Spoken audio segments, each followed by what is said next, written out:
was my other It seems that we can. question. Okay. Does that mean you have to stay in this room or does? I am not sure. Gotcha now. Well, I clicked record in the other room too, so. yeah. All righty. So, all right, I think we have everyone.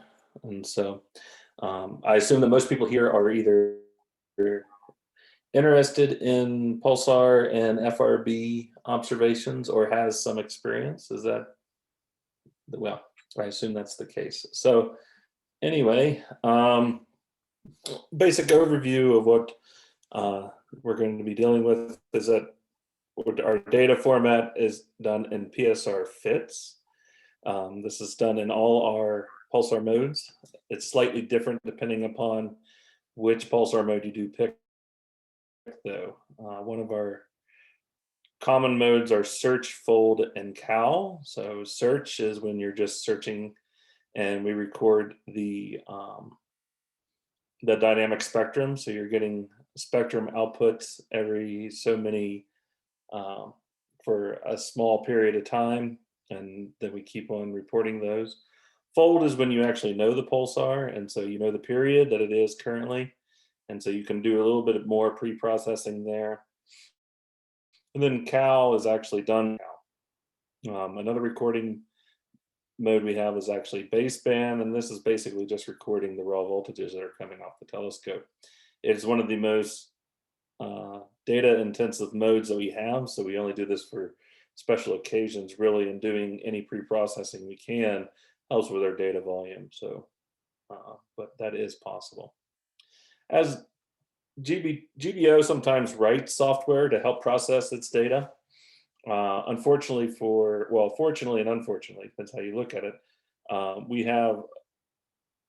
we don't maintain a particular data package, but fortunately we have a very active community who does write tons of software and works across multiple telescopes. And so we're going to go over some of those today. And the main ones being Presto, PSArchive, PSR Fits, and DSPSR, and we'll just kind of mainly give you an introduction to those so you know where to start looking when you need to go process your data. If there's any questions, just feel free to unmic yourself and yell at me. We're in a much smaller group, so it's a lot easier.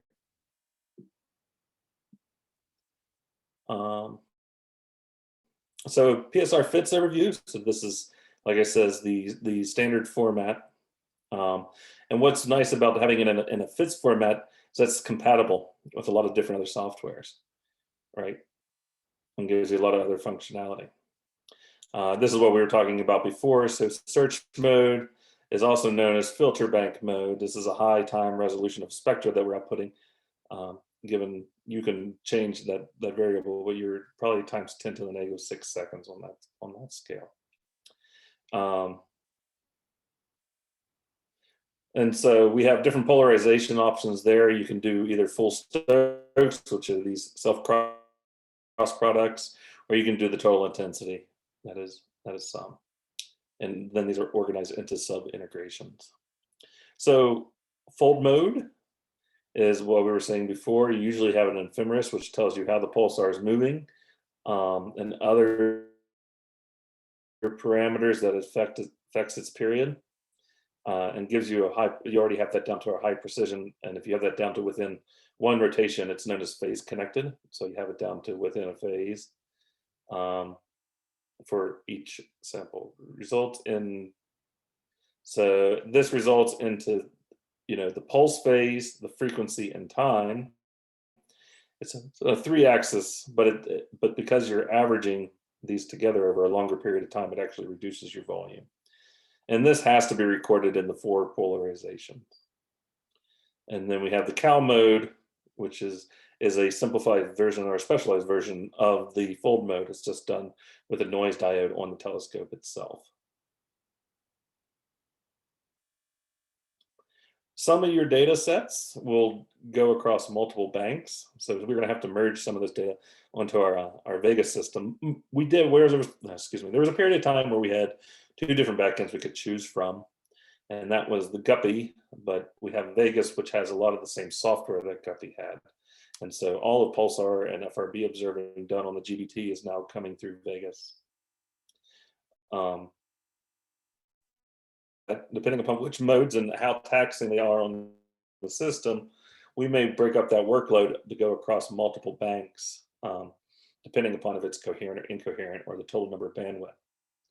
And so in coherent mode dedispersion, this is a particular mode that helps take care of some interstellar effects.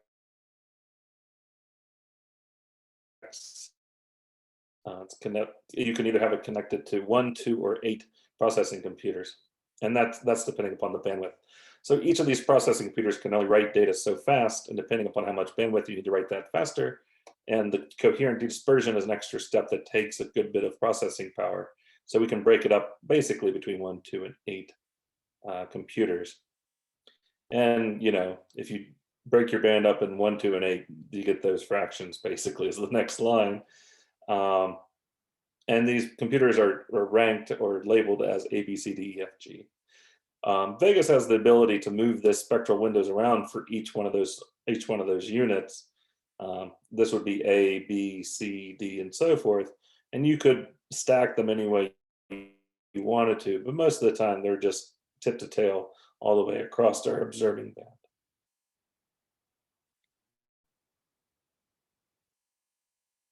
So, depending on the observing mode, these data need to be merged together. That means that we need to combine all these separate files from each one of these banks into a single file. In coherent dispersion mode, multiple samplers can be used, depending upon receiver IF and limits. Data is still written into subdirectories by bank. And so that's just, if you didn't want to correct for that, we could still do that. And we still get, can be written across multiple banks. Yeah, so we will try to merge this data within 24 hours. So some of this is still done manually. So we want you to just give us some time. But you also need to check your data after it's been merged together. Mistakes can happen, it is rare, but we still want you to be able to check your data before deleting. And we're not left with to make bad data. Check your data if your data does need to be merged. Yeah, so only the full merged data will be left. If you don't see within 24 hours, make sure you email your project friend and try to confirm that data is in good shape. Before then, you can either we normally do some bandpass checking and making sure the total volume is there. But you want to do at least some quick processing of these just to make sure that they are working and that the data is good. So where do you find your data? So GBT data, all the data is written into the Lustre system. So if you go to one of those computers on the FastX and you type in the /Lustre/GBT, you can then go into your project, which is either done in a particular semester number, your project number, which is here. You would probably have an A GBT, like 21A, A telling us that it's an astronomy project, and then your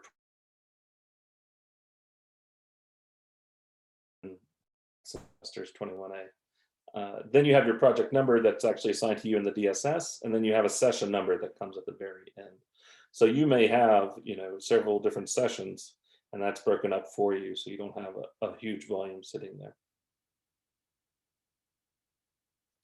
Yeah, and so if it's done in these other modes, then you'll see another subdirectory that's written, this Vegas, this CODD, and then it may even have subbanks there, but once it's merged, it should sit in this directory here.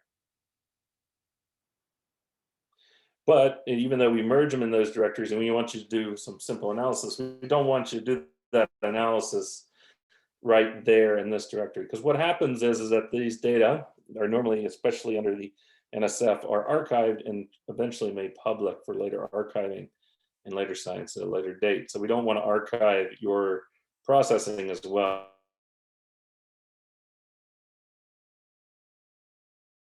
Area.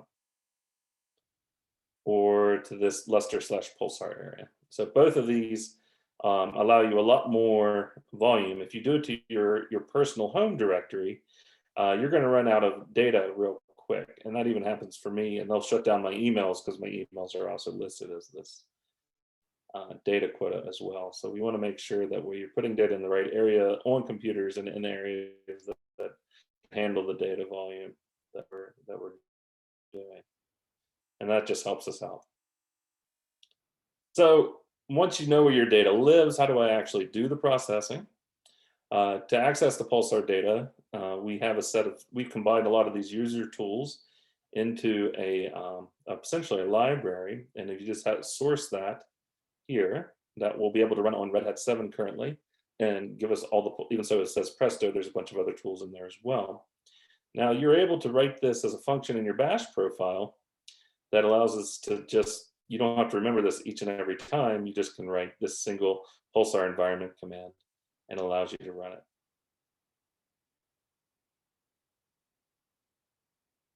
And so, yeah, these are Ryan's slides. He makes a note here that wrapping this function is necessary to help prevent problems with VNC and probably facts that remote desktop viewing.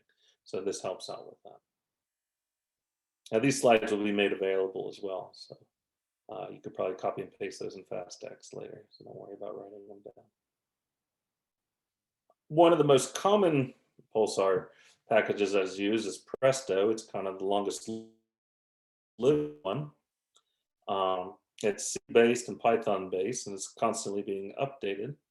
Has a lot of functionalities for searching. It's primarily written for Pulsar searching and to find new Pulsar. Finding, folding, and timing is also available. Yeah, polarization and polarimetry is limited because it's mainly a detection software, and when you're first trying to detect your Pulsar. But yeah, that gives you a lot of additional Python utilities. Help menus are fairly complete. As I said, it's been around for a while, so there are some tutorials that you can find online. Particularly this one here is usually the go-to. And then Ryan states here that he has one. Just reach out to Ryan, one of our staff scientists, and he'd be able to give you another tutorial as well. But some of the common commands that come with Presto is RFI find. Of course, we don't live in environments where there's no RFI, even though we try to mitigate it the best as possible. But the right parameters for that will help you mask your data and help remove some of those bad frequency ranges that are the worst offenders.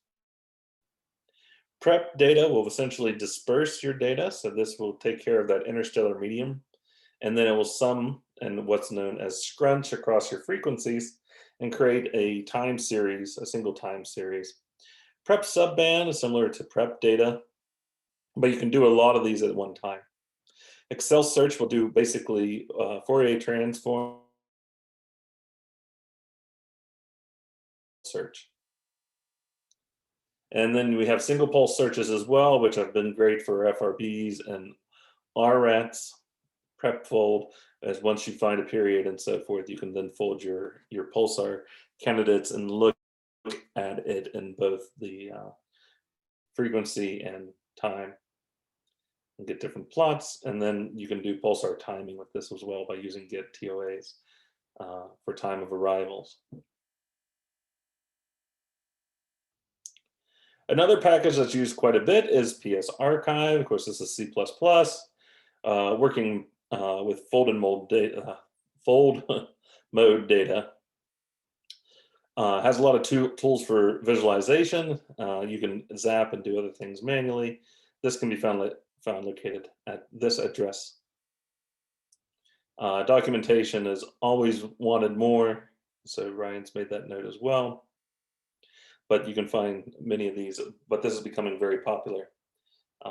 And some of the basics, what's nice is that can be used as a wrapper, Python wrapper available for some analysis here. So you can see this there.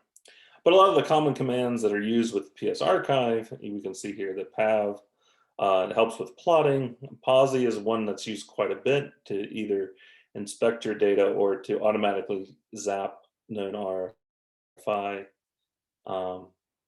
And then PAM's also used to manipulate data such as downsampling and so forth And you have a large volume of these as well that help with producing TOAs and mainly TOAs and different plotting. PSR fits utils, most used for folding as well. Two main useful commands that's used from there is fold underscore PSR fits. And so folding, so this will help once you have search mode data and you can fold it on a Pulsar, then you can essentially have you can use it to use the basic commands that you would use if it was a fold mode. Reduce time, frequency, so yeah, PSR fits underscore subband, which helps reduce time, frequency, and polarization resolution, useful for decreasing data volumes.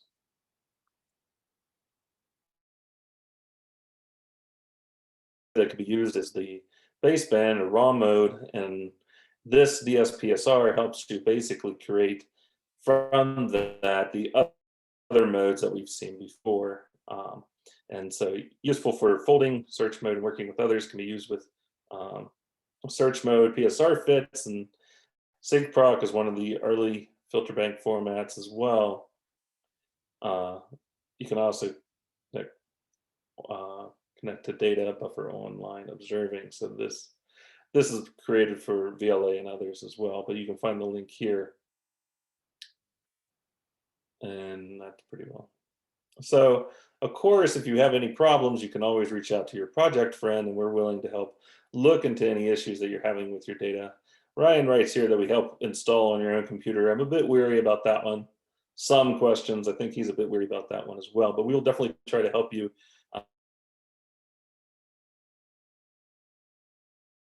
Project friend if there's any other questions.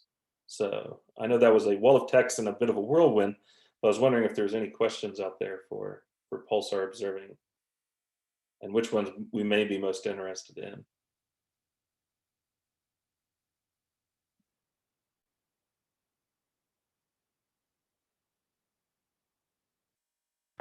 So do you see the chat here, Andrew? There's a question, what is the digitization resolution of search data?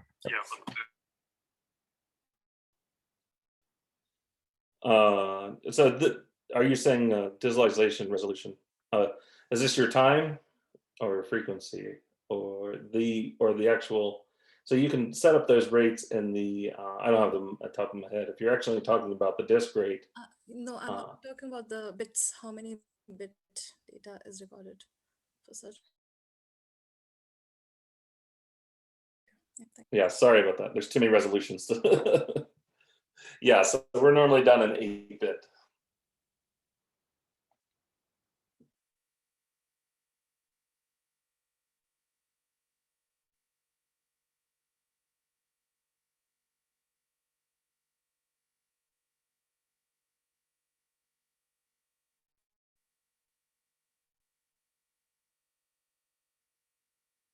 I'm sure there'll be questions when we go to write scripts. Eh?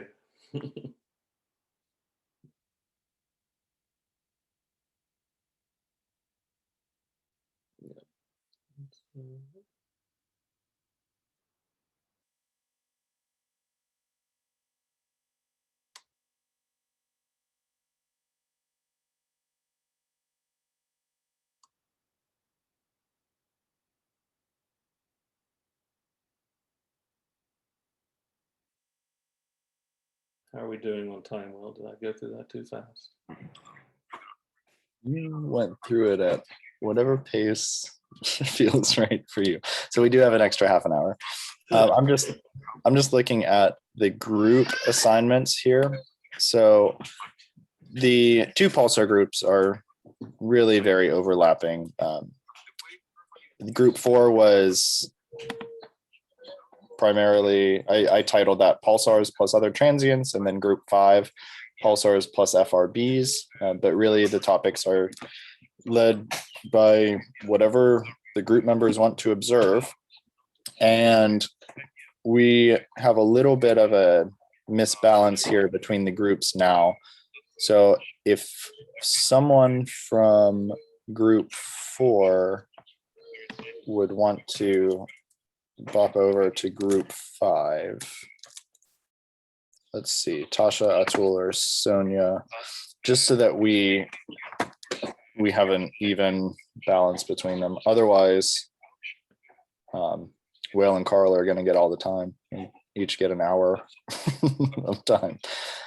So if Sonia, Atul, or Tasha wants to jump over, then that would give both of the groups, everyone would have about 35 to 40 minutes for their own observations. Okay, so Tasha said she'd go to group 5.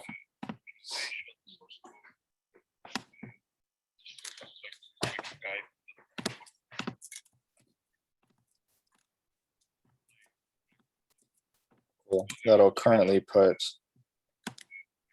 3 participants in each group: Atul, Sonia, and Yuting in group 4, Whale, Carl, and Tasha in group 5. Also, if I mispronounce your name, please let me know. Primarily, is it Whale or Weil? Sarah? Yep, that's my name. Cool. So I did it not too terrible. So we're done then with this, and the next session really is just to prepare whatever you want to observe with your project's friends, if there aren't any other things to think about for data processing right now.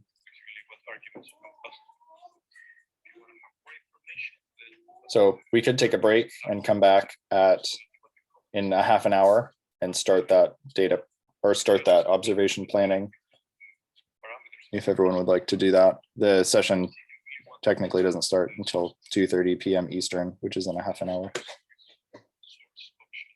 Sounds good. Okay, cool. I will be around here-ish. But in the past, we've done all of the Pulsar participants in one group, one planning group like this. Is that right? Or do you want to split off into the 2 groups, Andrew and Bren? Oh, it doesn't really matter to me. I have a presentation about scripts, but it's up to Andrew. Yeah, so talk shop a bit. This was labeled as data processing. There's still a talk about scripts that I think, is that what you had for Ryan, Bren? Oh, I just in the past have given a presentation on how to do scripts. I adapted it from Ryan's slides. Yeah, if we have some extra time, we may just do that. I only prepared for what was done in the past for just the data processing stuff based on the title, but we can go through some of that. Sure. Okay, so then why don't we do that now? And then if we finish up early with observation prep, great, because we have the 2 late sessions tonight anyways.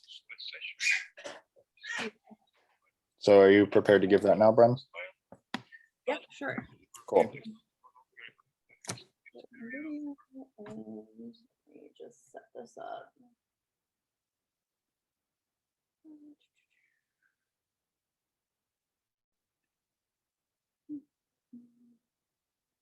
Oh, there it is. 1 second, I'm having slight technical difficulties.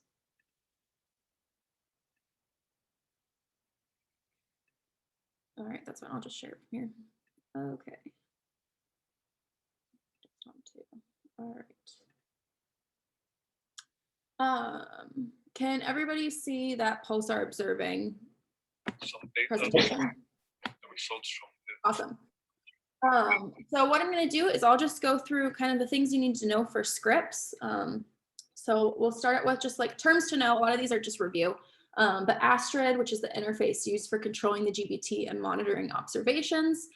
We have our scheduling blocks, which is a list of observing commands submitted through Astrid. It's also commonly known as scripts.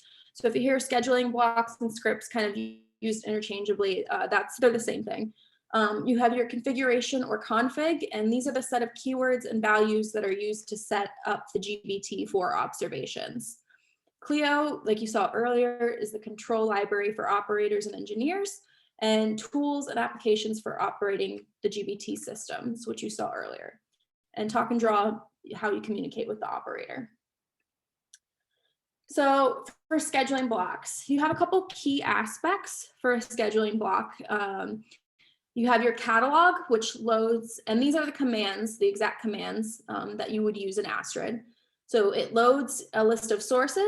It can either be user created, or say you need a FluxCal. Those are pre-made GBT catalogs that you can call. You have your slew command, so it moves the telescope to whatever you've named your source. Config, which specifies the backend and IF and LO parameters. You have your config. So config is the name I have named my configuration block, and configure is the command that I'm using to execute those configuration commands. You also have bounce, which adjusts the power levels to the optimal range. There's another command which I'll show later, which is reset config, which is usually a good idea to do at the beginning of your script, just to kind of clear out any previous configurations from other observers. It's not necessary, but sometimes if things go wrong, it can help solve those problems. So you have the option to create rather complex scheduling blocks using Python. I was planning for my group to just do some simpler scheduling blocks and use some provided Pulsar catalogs. If you want to get fancy, we can, but just so that if we run into problems, we can all sort of troubleshoot. So here's an example of a Pulsar configuration block. So here I've named it VPN config, and I've put my, I've forgotten the name of these. Doesn't matter. But here we have our receiver. So here I'm using the L-band receiver, which is receiver 1_2. So each of our receivers have separate names, typically following this convention, unless it's a prime focus, and then it'll be a different name for that. Our rest frequency, so in L-band, we're using 1500 megahertz. This is always in megahertz. Obs type, so we're doing a pulsar observation. Our backend is Vegas. For our bandwidth in this example, it's 800 megahertz. Depending on which receiver you're using. So say you're using one of the prime focus ones, typically it's around 200 megahertz for that. Here our polarization is linear and our delta frequency equals 0. I'll go into more in depth what that means, but for pulsar observations, that's typically at 0. Noise cal, so here this controls the noise diode, so it's either low, high, or off. In this case, what we're doing is an actual observation, so it's off. We want that off during the observation. NWIN is the number of windows, spectral windows, and here it's 1. Tint, I will go into a little bit later, but that's the integration time. SW mode is our switching mode. So for pulsar observations, it's either TP or TP no-cal. If you're calibrating, it'll be TP. If you are taking your science scan, it'll be TP no-cal. SW type, you're going to say none because we're not doing any frequency switching here. Switching period for pulsar observations is always 0.04 and switching frequency is 0. So Bren, so this is kind of, yeah. Sorry, here, there was a question earlier about whether you should have your noise diodes on or off in some observations. I think, well, you asked that. So for pulsar observations, you turn the noise diodes off during your observations. That's what that TP no-cal does. Yes, so those are off. You will have them on if you're doing a calibration scan. So typically, if you're doing a calibration scan before your actual pulsar scan, they will be on for, say, for the 60 seconds that you're taking that calibration, but for your actual observation, you want them off. Yes. So this is kind of the basic that every observation has, even spectral line. These are all things that you're going to be using for that. Here we're getting into more of the pulsar side of the configuration. So V low and V high, you aren't really concerned with those for pulsars. Those are always going to be 0 for velocity reference frame, and velocity definition is going to be radio. So now we're into the Vegas specific configuration commands. So you have your Vegas obs mode, which in this case is search. You have the options like Andrew mentioned earlier of fold, cal, search, coherent search, coherent cal, and coherent fold. So if you're doing incoherent dedispersion, it's just the word. If you're doing coherent, then you will need to put coherent in front. This Vegas numchan is the number of channels. So here it's 2048. You have options for this, but it depends on bandwidth. I will later show a kind of a chart that will allow you to kind of choose the different supported modes that we have for Vegas pulsar modes. But it's 2 to the n, where n is 6, 7, up to 11. So we have Vegas pol mode. So that's either full Stokes or total intensity. Again, if you're doing search mode, you can do total intensity. For others, that is going to be full Stokes. Vegas scale varies with each setup, but it's pretty stable. I will show you where you can find the value for your Vegas scale and what that kind of affects in just a little bit. So here, Vegas out bits is always 8 for us, and then our Vegas fold dump time is typically 10. The Vegas fold bins is typically 256, but if you're in coherent modes, it can sometimes be higher at 2048. And then you have your Vegas fold par file, which is the ephemeris that you need to fold your data. So if you're looking at a specific pulsar and you're in that fold mode, you're going to need that information. And then also you have your Vegas DM, and if you're doing coherent search, that's what you'll be using to specify your dispersion measure. But you search, you can kind of ignore the fold par file and the DM. That won't affect your observation. So kind of a note on tint, it's the ACKLIN times the Vegas numchan divided by bandwidth. You don't really have to know this, but it's good to have in the back of your mind. It's a parameter that's not, ACKLIN is a parameter that's not directly set by the user. And all of the supported Vegas modes can be found at a link that I'll put in the chat in just a minute. That will kind of give you some information. But this is really hard to read, and I realize that. I'll give you the link for this. But these are all of our supported Vegas modes. So we do have a chart that makes it easy to check to make sure that your mode is supported. There's a question, what is fold underscore dump time? Sure, so fold underscore dump time, let me pull that up to double check. Andrew, if you know it off, I just don't know it off the top of my head. Sure, so essentially this is the, you write spectra at so fast, but you integrate over a shorter or over a longer period of time in order to get kind of average profiles for each frequency channel, and that's how much time that you are integrating over, and that's usually about 10 seconds. And it does have to be shorter than the scan length, so everybody knows that. All right, so let me go ahead and copy that link so that everybody has it. I'll pop it in the chat quickly if I can get, there we go. More chat.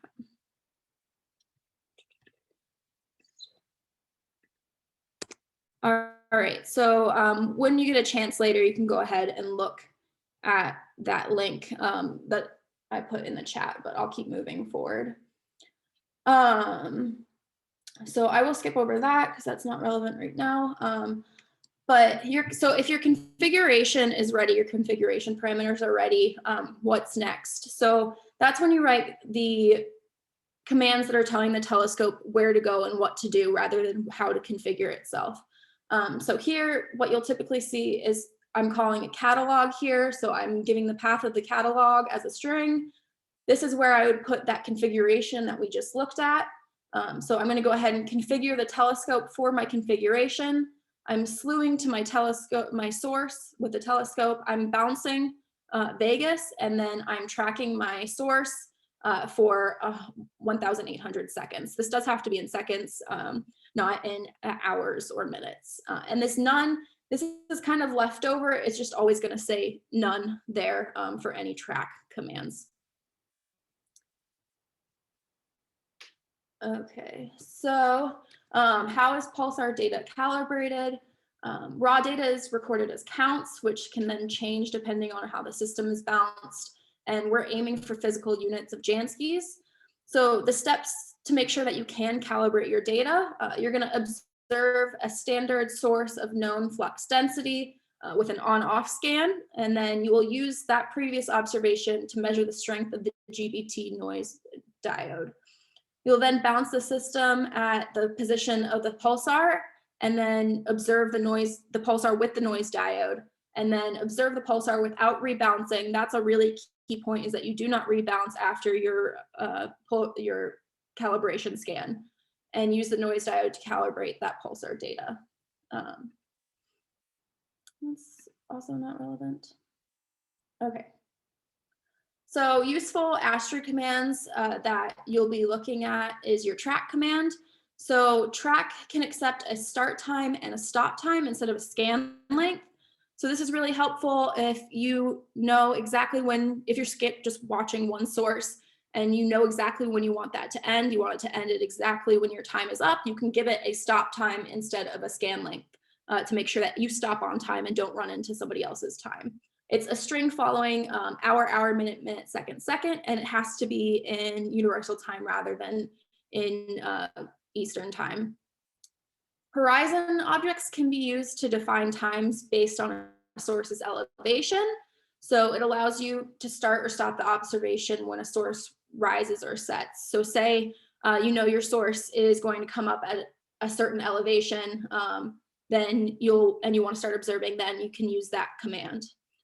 On-off is used for flux calibration observations. You also have off-on, you can use either, but it observes a source on the source for a specific amount of time, and then it will go to the off position automatically and observe for the same amount of time.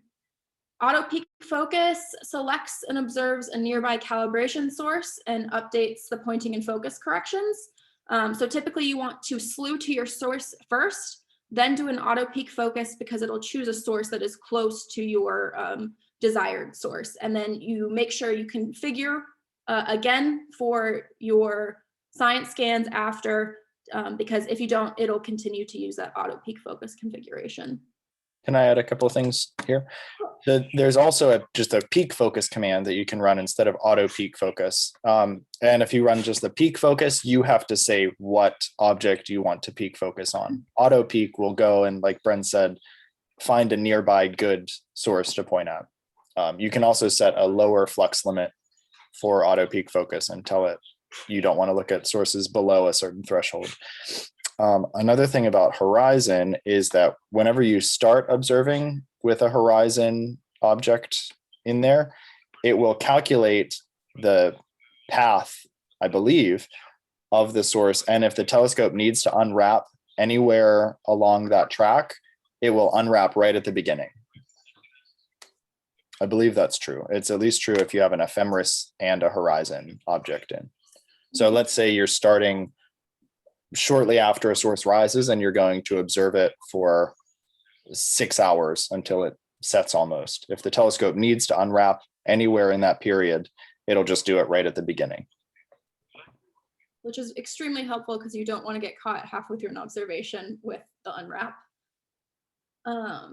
And so it's technically not needed for observations below C-band, but it's good practice to do so. We had a case last observing training workshop where we didn't do an auto peak focus before one of our observations and the subreflector wasn't turned on. So we unfortunately didn't see any strong pulses.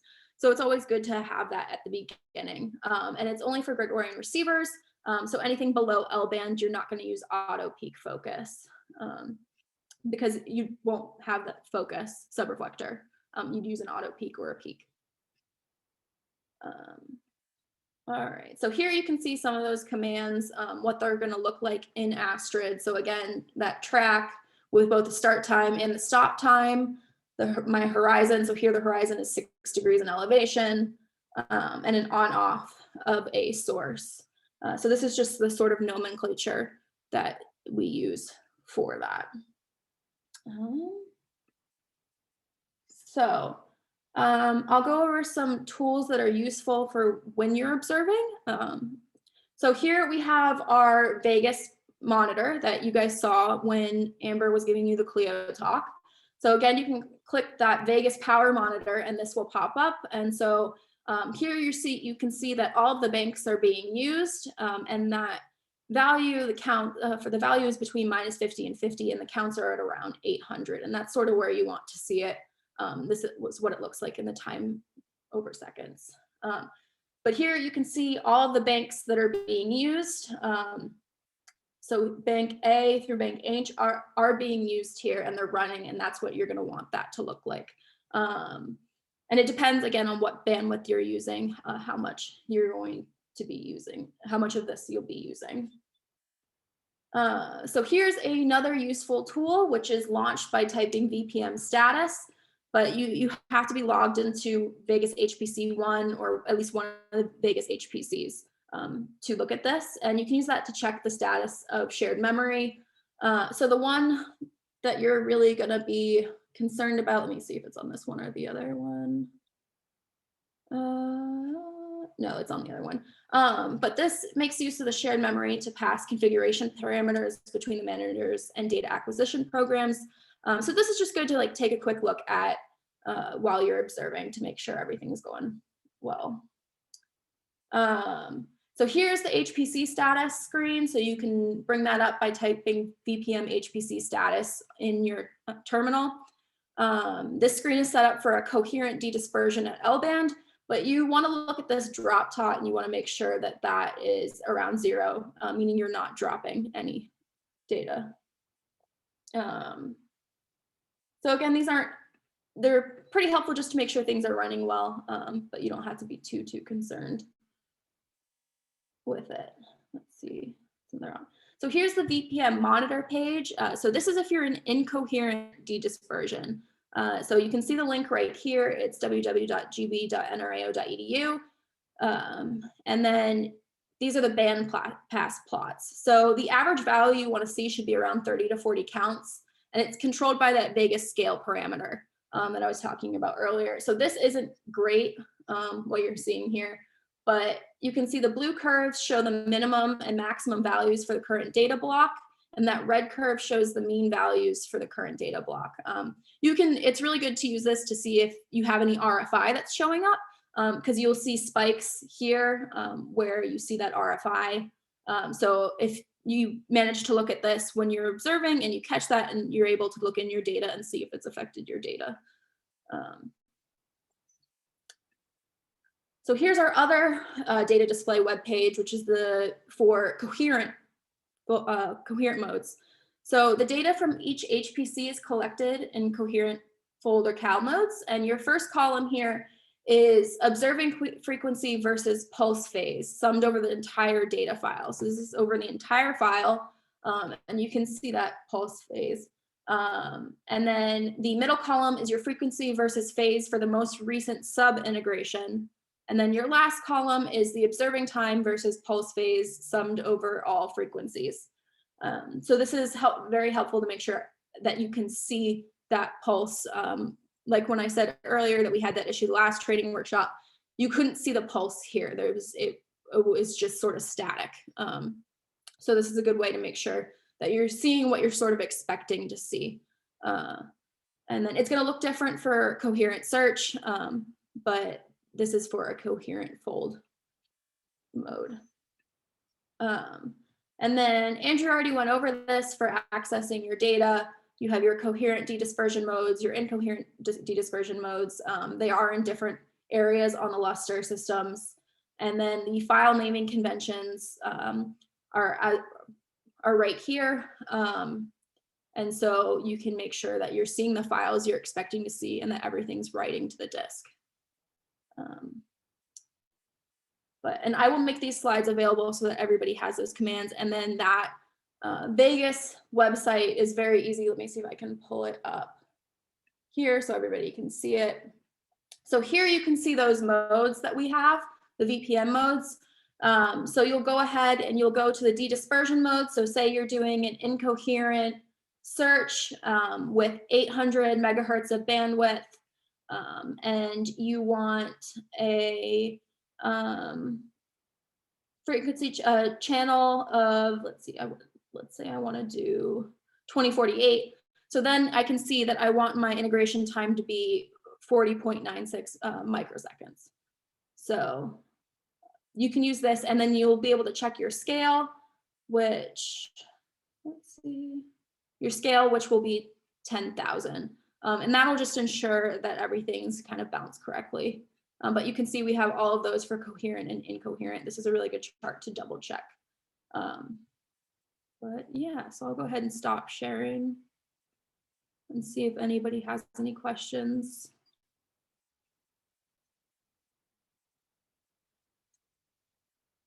I just threw a lot of information at you, so I understand if you're just processing. But yeah, if you go to that website that I put in the chat, that'll be a great resource for you to just kind of double check the way that things are written and some of the commands. And also the observer's guide is also a really good, I'll put that in the chat as well, is a really good resource to make sure that you can look at all of your commands.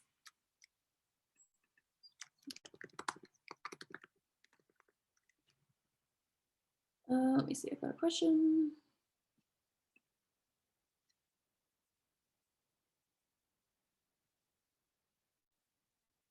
Let's see, rest frequency is central or start frequency. So rest frequency is what you want your center frequency to be at. And yes, I will provide the slides. Let me get that.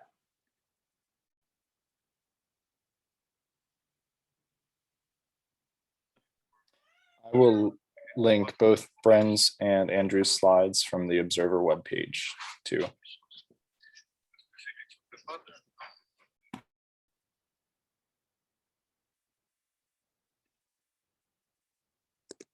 All right, those are those slides, just in case. And then let me share the observer's guide. I need to open it. It requires you to add people now. I need access. You can just change that setting. Yeah.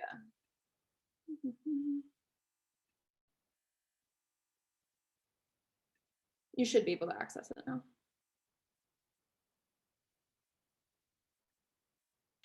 Yep. Cool.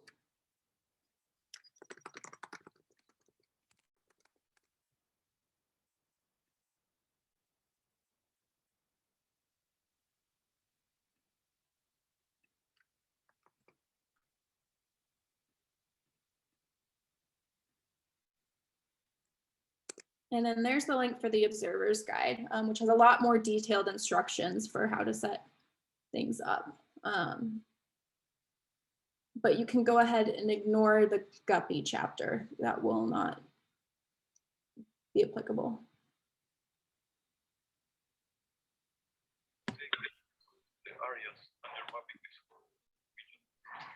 All right. Anything else, Bren, or any other questions? Unless anybody has any questions, I'm all set. Cool.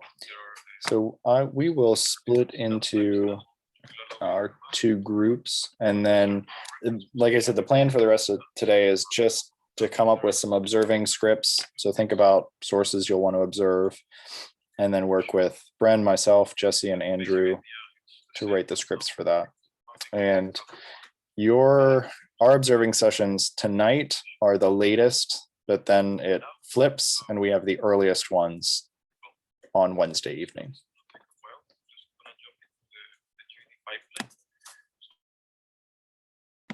So we can take a couple minutes break and I will split people off into the appropriate breakout rooms.